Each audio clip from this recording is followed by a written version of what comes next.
My name is Rick Weidman, and I am Executive Director for Policy and Government Affairs at Vietnam Veterans of America, which is way too much of a mouthful.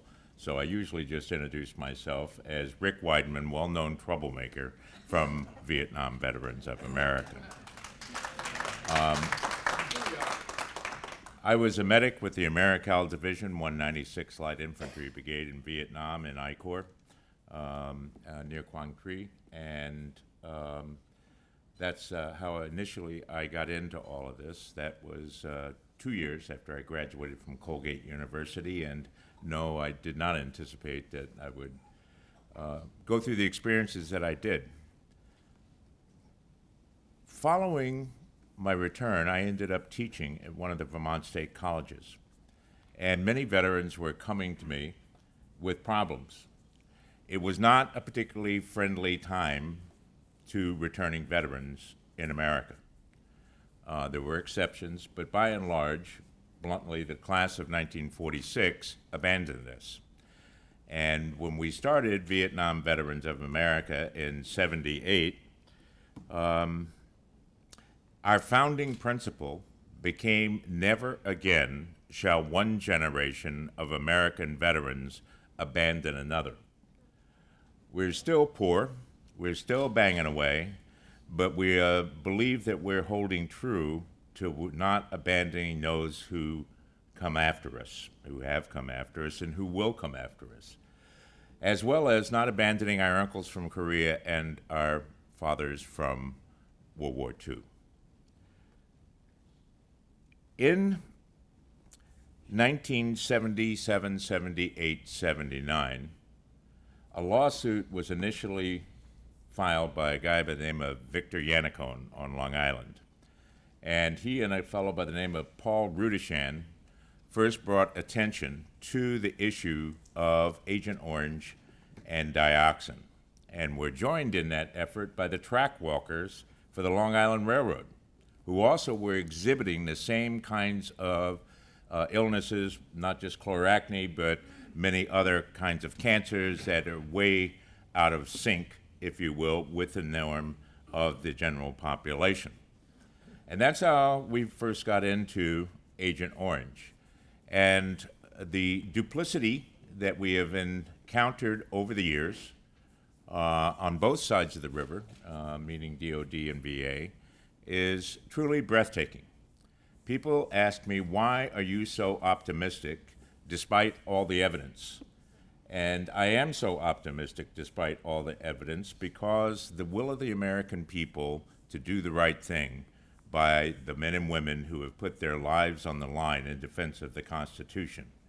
Sooner or later, the truth will out, and sooner or later, justice will be done. How does that involve the Sergeant Sullivan Center?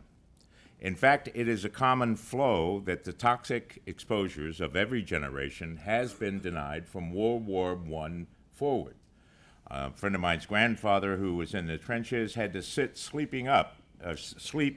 sitting up his entire life after he returned in 1919 because he couldn't lay down, because then he would begin gasping and not be, and he worked. He worked hard. He was a laborer and raised his family. And his son then served, and then his grandson served in Vietnam and has significant problems due to exposure to Agent Orange in 3 Corps Vietnam. We knew our people were getting sick, and we had to do something about it. And then we encountered some folks, and a wonderful friend who himself is very ill now, by the name of Gordon Erspamer.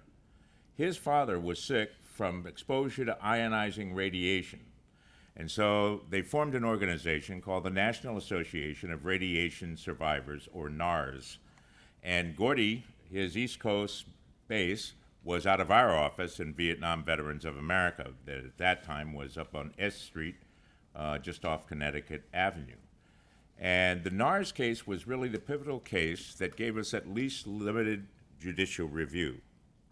It took a long time, and we were involved in Agent Orange, and we also got involved in SHAD, which is shipboard hazards and decontamination, and kept saying there had to be something larger, and it turns out there was. There was a thing called Project 112, where all the chemical and biological entities were brought under one umbrella under the command of the Chemical and Biological Command of the United States Army from Fort Detrick. It wasn't until we started digging into that and finding papers, not from the government because they stonewalled us, but we found it in research libraries around the country, things that had been declassified, and discovered that we were right. There was such a thing as SHAD, and we were right. There was such a thing as Project 112, and that the herbicide program had been under that command at Fort Detrick in the beginning.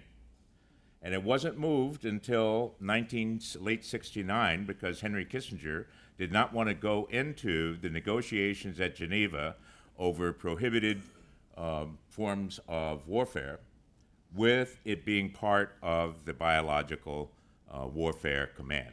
And so that began the great cover-up on that. Where we are today is we've tried to supply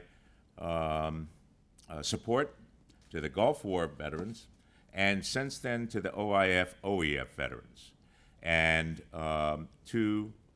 much of it is being still impeded by things that are improperly classified, doesn't have a damn thing to do with national security. Being embarrassed that you've been lying for 40 years is not a matter of the national security. Culpability for what you know people were exposed to, some from our own hands, if you will, is not a matter of national security. Responsibility for care and benefits of those men and women who have been injured is, and shielding the truth that they should be provided those services is not a matter of national security. It is a matter, however, of national shame that it still goes on. The latest incarnation is with the Sergeant Sullivan Center and a number of others, including Jim Binns, who you're going to hear from, and Anthony Hardy, and with Diane Zamato, raise your hand in the back. We started a little thing called the Toxic Wounds Task Force, and it is the understanding that is literally the same office at DOD that's lying to every generation, and it is literally some of the same quote-unquote scientists, because they're not really scientists, who don't have any peer-reviewed articles at VA that continue to sandbag us in collusion with those folks across the river. And we are determined that we will out the truth together, and it will grow. We'll have other veteran service organizations and military service organizations band with us because it is the right thing to do. I can't tell you how much I personally respect the Sullivan family for starting what they've started just on sheer grit and with $1.98. And they've already had, and that got spent at the very beginning. But they keep on plugging. And it is that indomitable spirit that will, in the end, bring justice to our veterans. I want to thank them for inviting me and all of us to be here tonight, and invite all of you who aren't yet active members of the fray to join with us. Thank you very much. Jim?